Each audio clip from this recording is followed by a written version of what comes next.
ఇప్పుడు మీకు ఇష్టమైన జెమినీ టీవీ సీరియల్స్ ని టీవీలో టెలికాస్ట్ అయిన వెంటనే సన్ నెక్స్ట్ లో మాత్రమే చూడండి. ఇలా చూడండి, జూటోపియాలో ఆ ఫ్యాక్స్ బన్నీ ఉంటాయి కదా, అది యానిమేట్ చేసేయండి. అది నాకు ఒక ట్రైల్ చూపించండి. హాయ్. హాయ్, చెప్పు. ఈ రోజు థియేటర్కి వెళ్దామా? ఎందుకు?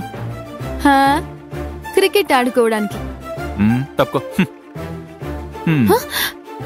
మీరు యానిమేటెడ్ క్యారెక్టర్స్ తీసుకున్నారు కదా, హలో చేయండి. ఈవినింగ్ షోకి 2 టికెట్స్ ఉన్నాయి. సారీ, నాకు వర్క్ ఉంది. అబ్బో, నీ over action.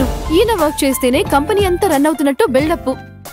Hello, company run అవ్వడం కన్నా కూడా ఈ జాబ్ వల్లే మా ఫ్యామిలీ రన్ అవుతుంది మేడం. మొదలు పెట్టావా మీ ఫ్యామిలీ పురాణం? ఓవర్ యాక్షన్ చేయకు, పద. సారీ బేబీ, నాకు టైం లేదు, నేను ప్రాజెక్ట్ కంప్లీట్ చేయాలి. బ్రో. హలో బాస్, ఈ ప్రాజెక్ట్ కి నేనే టీమ్ లీడర్ని. నేను అదే చెప్తున్నాను, టీమ్ లీడర్. ఒక టీమ్ లీడర్ అయ్యుండి వర్క్ చేసే వాళ్ళని ప్రాజెక్ట్ కంప్లీట్ చేయనివ్వకుండా ఇలా పిక్చర్ కి రమ్మని పిలుస్తున్నారే, ఇది మీకేమన్నా న్యాయంగా ఉందా?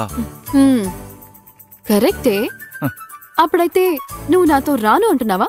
Of course. సరే వదిలే, నేనే వేరే ఎవరైనా అందమైన అబ్బాయితో వెళ్తాను. ఓ, హ్యాపీగా వెళ్ళేసరండి. బ్రో, మీరేం చేస్తారంటే ఈ మౌంటైన్స్ ఉన్నాయి కదా, అవన్నీ పైన ఫిక్స్ చేసి ఈ యానిమేషన్స్ ఉన్నాయిగా, అవన్నీ కింద ఫిక్స్ చేయండి. వేరే ఏమైనా చేంజెస్ ఉంటే నేను చెప్తాను. Okay bro. Hi. Hi. Hi Anamika. నాకు చిన్న ఫేవర్ చేస్తావా? ఓ yes. ఏం చేయాలో చెప్పు అనామిక. ఈవినింగ్ షోకి 2 టికెట్స్ ఉన్నాయి, దానికి మనిద్దరం సినిమాకి వెళ్దామా? సరదాగా వెళ్ళొచ్చేద్దాం. హలో హలో, నువ్వెక్కడికి బయలుదేరావు? అనామికతోనే కదా కలిసి వెళ్ళేది. అది ఈవినింగ్ షో కదా, దానికి ఇప్పుడు వెళ్తారా ఎవరైనా? సరే, నిన్ను HR రూమ్ లోకి పిలిచారుగా, ఎందుకు పిలిచారు కనుక్కున్నావా? నన్నా